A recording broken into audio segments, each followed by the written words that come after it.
Bismillahirrahmanirrahim. Assalamualaikum warahmatullahi wabarakatuh. Salam sejahtera untuk Ananda sekalian kelas 11 TKJ. Semoga Ananda di rumah dalam keadaan sehat dan baik-baik saja. Baik, pada video kali ini saya akan sedikit memberikan ulasan mengenai materi bab 2 kita. Jadi pada materi bab 2 kita yang berjudul mengevaluasi jaringan nirkabel ini sudah diberikan materinya. Nah, pada video kali ini saya tidak akan mereview semuanya ya, karena totalnya itu ada 60 lembar atau 60 halaman. Itu tidak memungkinkan jika hanya direcord dalam satu video.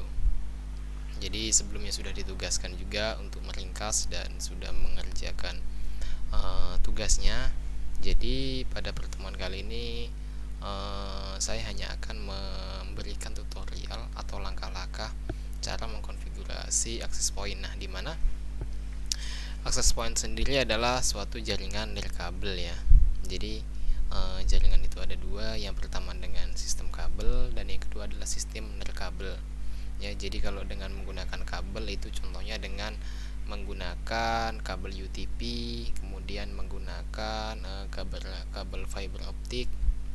Kemudian jika menggunakan nirkabel itu maksudnya adalah menggunakan tanpa kabel, jaringannya tanpa kabel. Jadi kita bisa terhubung ke jaringan tanpa kabel. Contohnya adalah dengan menggunakan access point.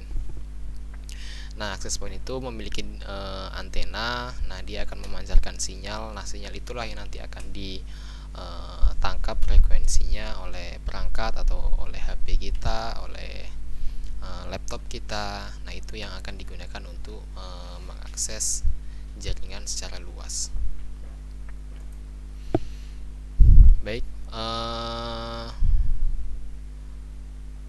pada simulasi kali ini kita akan coba mengkonfigurasi, mungkin bukan kita yang mengkonfigurasi ya, tapi saya akan mencoba mengkonfigurasi dan Ananda memperhatikan. Sebenarnya biasanya itu konfigurasi itu dilakukan di sekolah.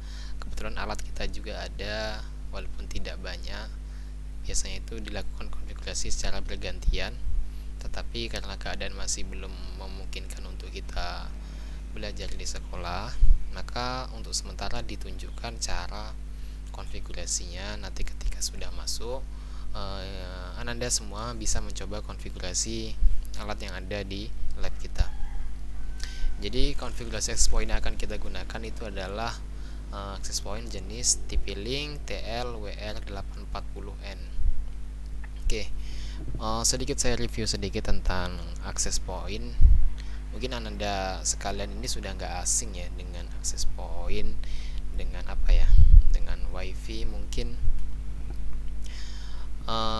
Jadi mungkin ada juga yang belum mengetahui, udah pernah nampak perangkatnya, udah pernah nampak device-nya, tapi nggak tahu sebenarnya itu apa gitu ya.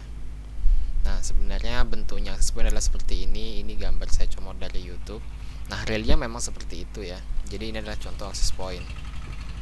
Rata-rata access point itu dilengkapi dengan antena ya. Ada yang satu, ada yang dua, ada yang empat, dan segala macamnya. Semakin banyak antenanya, maka pancaran sinyalnya akan semakin luas, akan semakin jauh, dan semakin banyak daerah yang bisa di-covernya.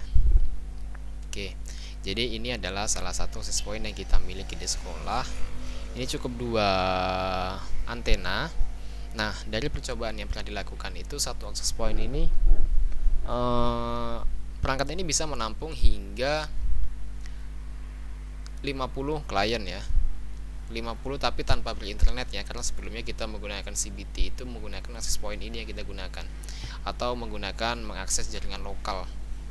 Jadi access point ini mampu menampung hingga 50 klien untuk mengakses jaringan lokal. Nah, untuk mengakses jaringan yang bersifat internet atau yang bersifat luas, ini mungkin sekitar 20 atau sampai 30, tergantung dari apa yang klien akses tersebut. Oke, jadi untuk standar kebutuhan rumahan, untuk kebutuhan pribadi, maka jenis access point ini bisa digunakan karena pertimbangannya adalah harganya juga tidak terlalu mahal ya, sekitar 200.000. Jadi kalau Ananda punya satu internet di rumah, pengen diperbanyak, bisa menggunakan access point. Misalnya di rumah punya adik, punya kakak, pengen menggunakan internet, sementara HP-nya kalau di tethering panas, maka bisa digunakan access point untuk membagi jaringannya.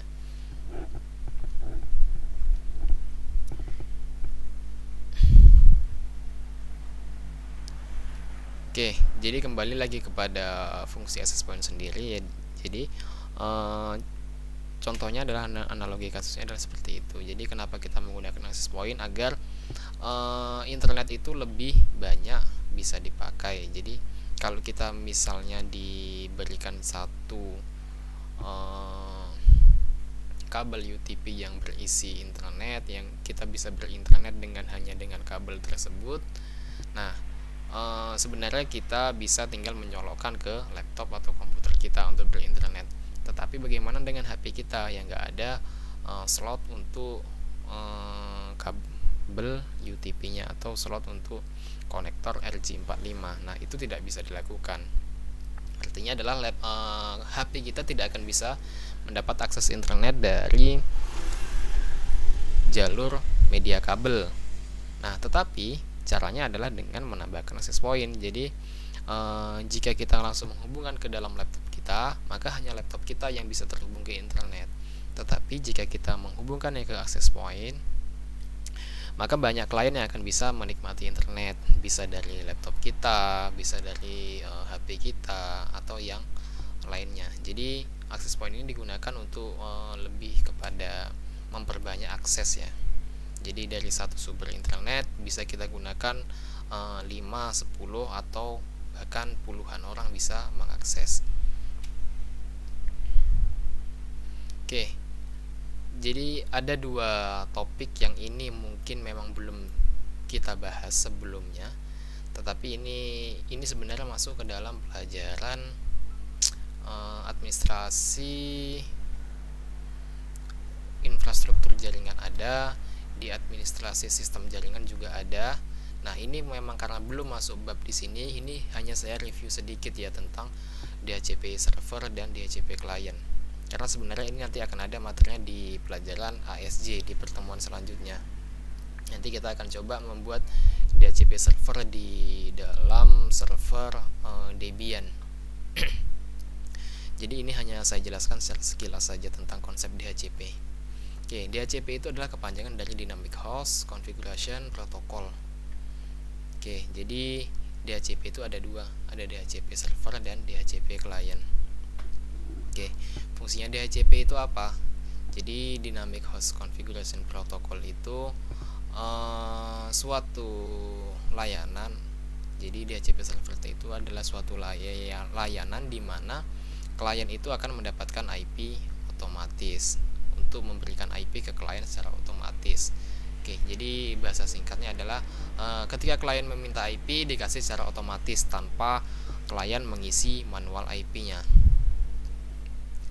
Sebelumnya sudah dibahas tentang perbedaan IP public dan IP private. Jadi yang dibagikan dari DHCP itu adalah IP private-nya ya, bukan IP public-nya.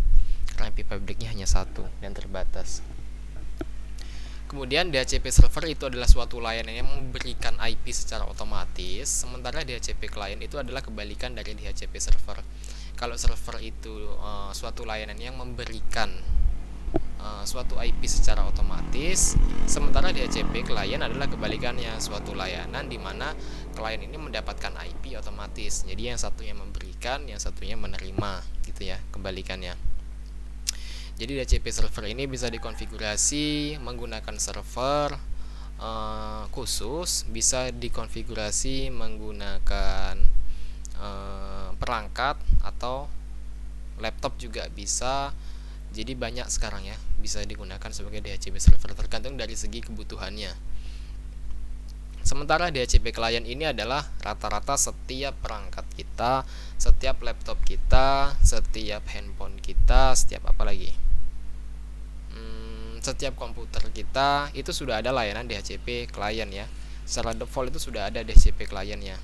Contohnya adalah ketika handphone kita mengakses suatu Facebook di warung yang menyediakan wifi gratis misalnya. Jadi ketika kita mengkoneksikan handphone kita atau perangkat kita ke wifi tersebut, kemudian bisa berinternet. Nah, sebenarnya pada saat itu ketika kita mengkonekkan ke dalam wifi tersebut, kita minta IP-nya berapa nih, kemudian dikasih sama si perangkat yang punya warung. Kemudian HP kita akan menerima IP tersebut. Jadi sebenarnya kita meminta IP-nya untuk mengakses internet. Jadi secara default itu DHCP client itu sudah ada di masing-masing perangkat kita. Sementara DHCP server itu akan ada atau akan aktif itu bila diaktifkan. Kemudian contoh lagi, DHCP client itu ada di dalam network sini ya. Contohnya ada di WiFi di sini. Oke, di menu properties, kemudian kita akan masuk ke menu internet protocol atau TCP4. Nah, ini adalah jika di dalam laptop atau di dalam komputer. Jadi jika kita memilih yang di atas, ini adalah IP address-nya akan secara otomatis atau DHCP. Kalau kita pilih pilihan yang kedua, kita akan mengisi alamat IP secara manual. Nah, ini adalah pengisian alamat IP secara manual. Kalau kita pilih yang fitur yang kedua atau secara otomatis di sini atau DHCP, maka kita tidak perlu mengisikan alamat IP dan IP-nya sudah otomatis akan diberikan oleh pihak penyedia atau pihak si yang dikonfigurasi sebagai DHCP servernya. Jadi kurang lebih seperti itu sekilas tentang konsep DHCP yang nanti akan kita bahas panjang lebarnya di pelajaran ASJ pertemuan selanjutnya. Oke, jadi fokus kita di dalam pertemuan pelajaran 1 ini pelajaran 1 ya. Konsep kita yang akan kita lakukan adalah mengkonfigurasi access point. Jadi itu yang akan jadi titik pembahasan kita. Oke, jadi hal yang perlu dilakukan ini mungkin agak sedikit kurang agak sedikit sulit untuk dipahami ya, karena memang kita lakukan secara menonton video aja. Jadi yang perlu dilakukan adalah yang perlu kita persiapkan adalah suatu access point ini. Kemudian yang kedua adalah bahan yang kita butuhkan adalah laptop atau komputer yang akan digunakan untuk mengkonfigurasi. Dan yang ketiga adalah sumber internet. 3 itu aja yang dibutuhkan.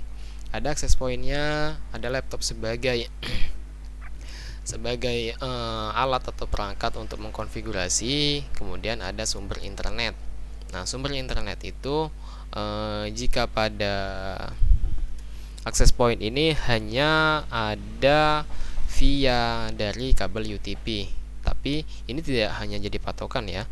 Beberapa perangkat itu sudah ada menyediakan slot USB, maksudnya itu bisa digunakan sumber internetnya bisa dari modem ya, tidak hanya dari kabel UTP saja. Tapi khusus perangkat ini hanya disediakan fiturnya itu hanya dari koneksi kabel menggunakan konektor RJ45. Oke, di sini ada 5 port yang bisa digunakan, tapi jarang digunakan semua. Biasa hanya digunakan 1 untuk sumber internet, 1 untuk konfigurasi. Jadi port pertama ini bisa kita pasangkan menghubung langsung ke dalam sumber internet. Lalu port yang kedua itu kita hubungkan ke dalam laptop kita, bertujuan untuk mengkonfigurasi. Oke.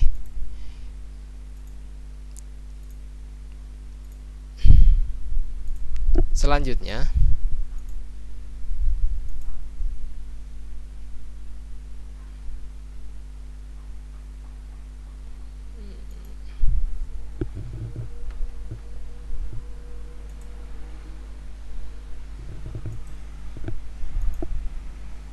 ya, jika sudah dihubungkan, pastikan laptopnya sudah terhubung dengan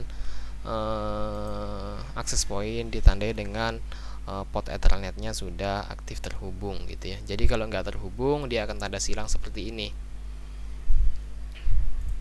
Oke, kita akan masuk. Jadi untuk masuknya kita konfigurasi tidak melalui aplikasi, tetapi melalui web browser ya. Web browser itu kita bisa gunakan Google Chrome, bisa gunakan Edge, Opera, Mozilla, dan yang lain.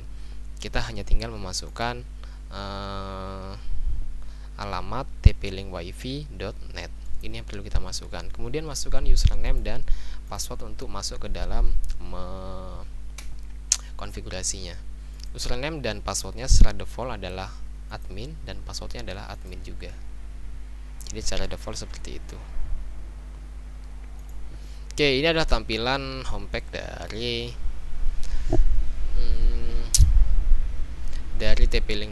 TP-Link TLWR ini ya. Jadi secara umum kita bisa menggunakan quick setup atau konfigurasi secara cepat atau bisa secara manual. Jadi ini sebenarnya nggak terlalu sulit juga ya. Maka saya rekomendasikan menggunakan quick setup aja untuk kita kebutuhan praktikum. Di sini ada perintah pertama. Untuk melanjutkan kita akan tekanlah tombol next.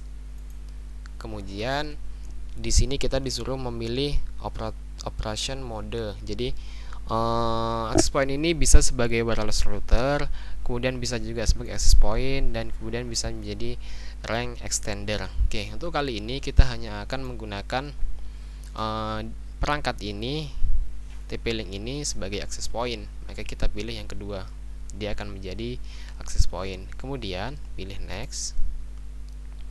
Nah, di sini adalah wireless network name atau SSID ya, atau SSID. Oke, jadi SSID itu apa? Contohnya adalah ketika Ananda membuka WiFi, di situ ada namanya misalnya apa gitu ya. Biasanya kita sering menggunakan saat tethering itu ya, namanya apa. Jadi SSID adalah nama tersebut. Misal kita ubah menjadi praktek.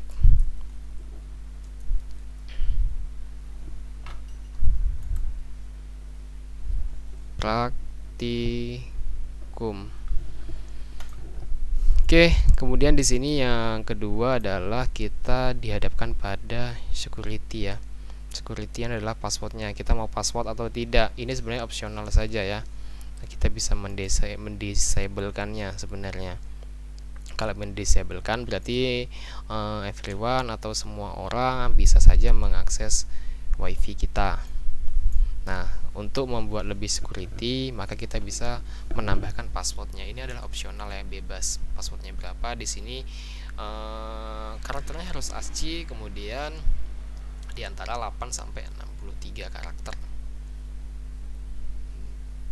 78. Oke, saya membuat passwordnya 1234567 saja. Kemudian dipilih next. Kemudian di sini akan dihadapkan kepada tipe LAN-nya apa.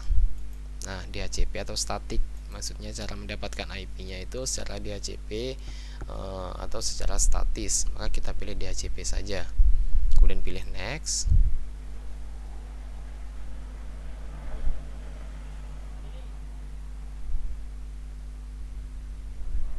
Oke, kita dihadapkan pada konfigurasi yang tadi, kemudian pilih finish.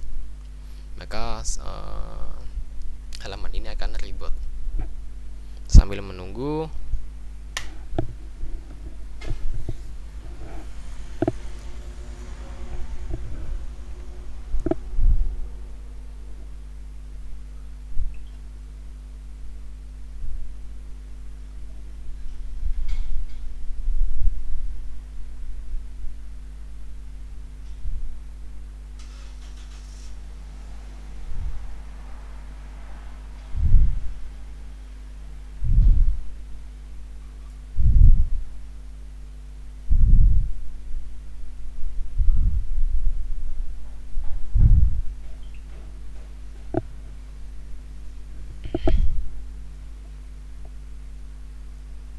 oke, jika sudah selesai maka kita pilih logout saja. Kemudian kita lihat WiFi-nya sudah ada atau tidak. Oke, kita akan konekkan perangkat kita dengan WiFi praktikum. Passwordnya adalah 1 sampai 8.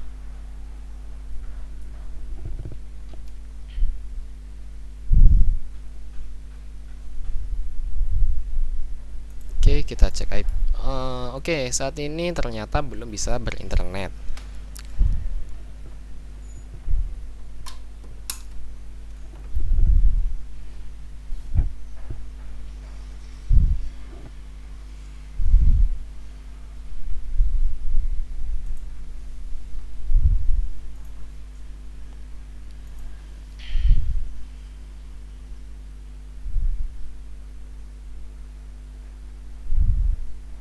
Oke, jadi sebenarnya hal tadi tidak bisa berinternet. Kenapa? Karena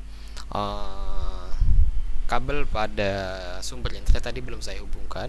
Setelah saya hubungkan, maka akan replay seperti ini. Jadi ini adalah parameter laptop kita atau perangkat kita sudah bisa berinternet. Oke, jika kita coba menggunakan web browser, misal kita mengetikkan Google, nah secara otomatis sudah bisa terhubung, gitu ya.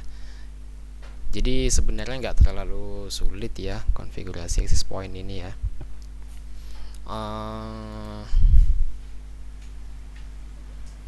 Oke, jadi pada sampai tahap ini konfigurasi access point sudah selesai. Kita sudah Anda sudah menonton cara mengkonfigurasi access point, tinggal dicoba ketika nanti aktif di sekolah.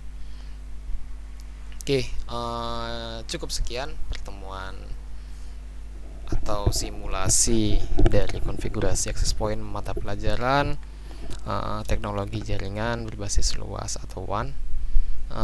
Terima kasih atas waktu dan perhatiannya. Pesan saya masih sama, jaga diri Anda baik-baik.